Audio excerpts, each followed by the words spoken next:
All right, are you looking to buy a home in 2026? Well, these are the top 6 things that we can come up with that you need to focus on if you're looking to buy a home in 2026. These are the top things. Number 1, what do we need to watch out for? A couple things we need to watch out for is buyer demand. We need to watch out for inventory numbers. Are they up or down? And then in addition to that, we also need to watch these rates. Number 2, what is it that we need to prep up for? We need to make sure our credit is strong. Anything above a 600 is where we want to be. Now, if you are below that, some lenders can go down to 580, but these are going to be per situationally based. The second thing we need to focus on is going to be how much money do we have down? We need to start looking at that savings account or what we're putting towards a home, our home account. And that needs, for me, what I would like to see in that account is probably going to be closer to about 6%. We want to make sure that you have enough money to cover your down payment of 3.5%, and then some wiggle room on top of that to make sure that we're covering closing costs in the event that we can't get it all covered. So that's going to be the main focus. Around 6% is going to be a comfortable number. If you're higher, even better. If you're lower, again, we can make some numbers work. We usually, there's a lot of loan programs out there that we can look at. The next thing that we want to focus on as far as prepping, there's a lot of different things that go into prepping. It's not just credit, and it's not just how much money we have saved.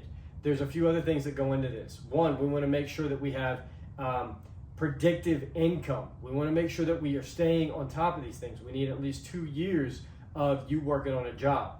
In some cases, we can get a little bit lower, but we need 2 years of income being able to show that you are predictable on your income. Those are going to be the top things with prepping. We want to make sure we have things dialed in. If you have additional questions with that, reach out to us. We'll get you connected with our lender and we can go a little bit more in depth. The next thing is going to be our buy box. A buy box is basically, where do you want to be? How much do you need to spend? What is your budget? What do you feel comfortable with? How much home do you need? Do you need 3 bedrooms? Do you need 2? Do you need 1? Do you need 12? All of these things are important to be able to understand what is important to you and your family, and then what your ultimate goal is. Are we looking for a turnkey home that is absolutely move-in ready? Are we okay with a little bit of a fixer-upper? Or do we want something in the middle of that you can put some money into and grow?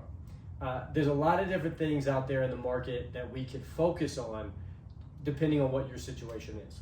Okay, so the next thing that we want to focus on after we've done all of these 3 is we want to pay attention to what are the signals in the market. What are the days on market? Are there price reductions on homes? Are we starting to see that some of the local trends that the housing prices are going up or they're going down? What's happening with the real estate market that's super local to you and where you want to be? If you don't have a connection with a real estate agent in that area, reach out to us. We can always get you connected to anybody outside the state or inside Georgia, and really pretty much any part. We do cover all of Georgia. We've gone as low as Savannah and all the way up to Blue Ridge, Dahlonega area. So we do have you covered in Georgia. But if you're looking outside of Georgia, we can also make a few connections for you too. We've worked and referred a lot of business out of the state of Georgia. So these are some things that I would highly recommend when it comes to signals. What are the days on market? What are we starting to see with listing prices? Are sellers giving concessions to buyers? If so, what are those concessions? Is it just closing costs? Is it repair money? Is it home warranty money? Is it a paint allowance? There's so many things that go into it, and that's where those signals really start to pinpoint where you really need to focus inside that market. So the next thing is going to be a strategy. When it comes to strategy, there's a lot of different things. A good agent's going to be able to walk you through that. Now, for me, just a quick little overview of what that may look like as far as getting a strategy together is going to be, get a good agent. When you do your inspection, be able to use that inspection inside of your negotiations. Some people actually, I've started to hear stories where people just get an inspection just to get an inspection, just so that they know, and their agent doesn't inform them on this or that. Now, a good agent's going to be able to walk you through, hey, we do need to ask for repairs here. We do need to have this done. We can ask for a paint allowance, a carpet allowance, a flooring allowance, whatever it may be. A good agent's going to walk you through that. The next thing when it comes to strategy, are you planning on living in this home for 2 years, 3 years, 5 years? Is this more of a flip property? What are your goals when it comes to buying a home? Because if the strategy is I can get into this and I love this home, or I may not love this home now, but I know what it can be, these are the things we want to do. Last thing on strategy is don't buy with emotion. Emotions are always going to get you in trouble when it comes to buying a home. If you fall in love with a home and you plan on being there for the rest of your life, no problem, don't even worry about anything. But for most people, they're going to be in their home from 2 to 5 years.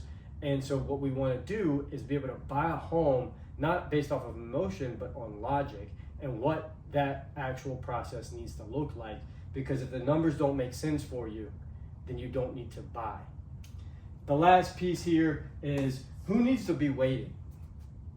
And this is a good question that a lot of people bring up, is like, do I need to buy a home right now? What is the focus? If your rent is massively high and you're like, I'm spending $3,200 on rent, then we may need to be looking at buying a home. But as far as who needs to be waiting, anybody who's under that 600 number, I would recommend waiting a little bit of time just to get that credit up. Talk to us, we'll get you with our lender and we can help boost that up. And then once you hit that 600 to 620 or above, that's when you need to get into the market. When you have about, at minimum, 4 to 5% saved up for a property. Have we gotten people into homes before with no money down? Sure, that is completely possible. Best case scenario for most buyers out there is going to have a little bit of a cushion there so that you can get into that home and not have to stress about what was that next move.